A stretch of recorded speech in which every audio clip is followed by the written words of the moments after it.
આજ્ઞા ધર્મ હોય તો કુદરતમાં ડખો કેવી રીતે કરી શકે, અન્યાય કેવી રીતે કરી શકે?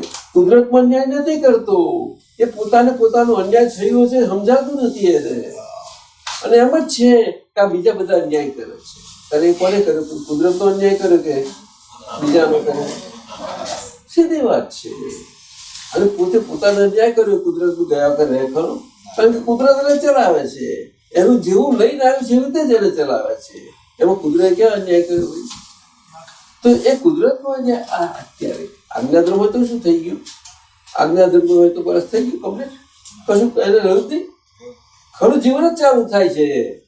શું કહ્યું? ખરું સાદું બીજે દાડે ચાલુ થઈ જાય છે. અને મા અને બાપ રહ્યા 25 વર્ષ છોકરાને મોટા કર્યા, બધું કર્યું, તો ગયા પછી આપણે ના એવું નથી થતું. પછી કે બધું આમ જ રહે છે.